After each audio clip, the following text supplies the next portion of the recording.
First, I was surprised to see that you admit that Occupy failed. Yeah. You, in fact, think that failing was a success. Yeah, I mean, I think that what you just said is so perceptive, and I really appreciate that, because I was just talking to someone, and they also fixated on this thing about, was Occupy a failure? And she couldn't accept that argument. She's like, no, it was a success, it was a success. And I think that, you know, among contemporary activists, there's this narrative, which is that there's no such thing as failure, that everything we're doing is somehow, it's like a positive narrative we tell ourselves, that Occupy didn't fail, it just splintered to 1,000 shards of light and all this kind of stuff. But I think that the problem with that narrative is that it ultimately stops us from understanding why we did not achieve the social change that we wanted.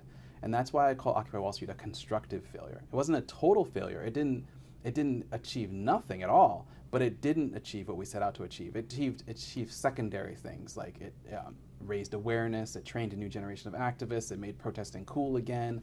You know, so that's why I call it a constructive failure. And the core idea there is that it taught us about the limitations of our current notions of activism. And that's why I wrote my book, is to kind of help activists up our game and become more sophisticated in the way we think about activism. One of the challenges I think of activists right now is that we're largely very unsophisticated about the way we think about social change. We basically have one model, and it's get as many people as possible into the streets, unified behind a single demand, and you know, doing nonviolent actions together. Like, that's basically the paradigm. And we achieved that with Occupy, and it didn't work. And so we need to rethink our paradigm, and that's what I'm trying to get at. You make an interesting comparison between that, the sort of, this is our current paradigm of how to protest, with the barricades in France. I think protest is basically a form of warfare. It's a form of politics by other means, which is kind of like a definition of war. It doesn't mean it's always violent, but instead what it means is that you're using unconventional means to influence the political regime. And what that means, though, is that your opponent learns very quickly from your new behaviors. And so activism is actually a domain in which you have to innovate constantly. So if you look at the example of the barricades in 1848, I think this is a perfect example for activists to look at and study, which is that they first erected barricades in Paris in basically February or something like that. And it was so effective, it toppled the king. They got all these amazing laws passed, universal employment and all this kind of great stuff. And then very quickly the barricades spread all over Europe, and all of the great revolutionaries of the time, Marx, Engels, Bakunin, they were alive, they were witnessing this, and they thought, this is it, this is the revolutionary moment we've been dreaming of.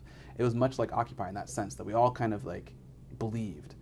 But then the barricades were smashed, and they were smashed by a French general who for the very first time used cannon fire to destroy the barricades. And once they figured out how to do that, then all of the barricades across Europe were smashed within a couple weeks.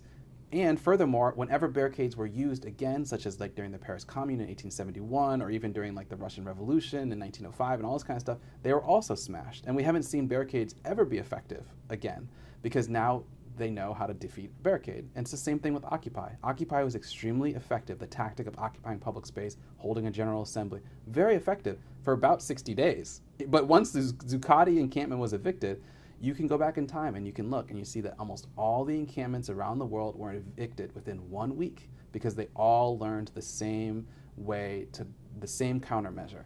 And so as activists, it's beholden on us to understand that our opponent is their opponent is slow to react, but very good at replicating its solution to the problem. Basically, it can disseminate its counter tactic extremely quickly, and it's effective because it trains. Even right now, there's probably police officers who are training in how to defeat an Occupy type event. And so activism requires a level of innovation that is very difficult to achieve. But otherwise, what you fall into is what I call the end of protest, which is the proliferation of ineffective protest. The revolution always looks differently. The French Revolution did not look like the Russian Revolution, and the next revolution won't look like the Russian Revolution. The next great movement, social movement, won't look like Occupy Wall Street. And so, yeah, it's good to learn about those things, but it's also good to really stay open. It's one of the hard things. If for some reason lightning strikes twice and you're at the vanguard of another revolution, what are you personally learned and put it in your toolkit? Yeah, I mean, first of all, I believe absolutely lightning is going to strike again, and I will be involved in another great social movement. Based on my own experience as an activist, it always comes again for me. I do think that on the one hand, you have to realize that any sort of urban protest can't last very long. Like, I think maybe 28 days at the most for an urban protest. And on the other hand, I think that you have to kind of aggressively go for the, like, jugular, as it were, which is basically you have to aggressively go for power while you have the opportunity. I'm now going to declare you the most dangerous man in America. Wow, thank you. Because you're thinking about it. And, you know, you're smart and you're waiting for your moment. I'm extremely patient, of course. You have to be so patient and so confident and so strategic. Yeah, absolutely. I would love to be the most dangerous man in America, but we'll have to. I mean, I think in a certain sense, you know, when you start to compare yourself to actual successful revolutionaries of the past, then you kind of like have to be a little bit more humble and say, well, let's just see what actually happens. Let's see what I actually can do, because Occupy was nothing compared to like the French Revolution or the Russian Revolution or the Cuban Revolution or Chinese Revolution, any of these revolutions. You know, it was just a foretaste, maybe, or a foreshock. The book is The End of Protest, a new playbook for revolution. I've been speaking with the most dangerous man in America, Micah White, and The End of Protest is published by Knopf Canada.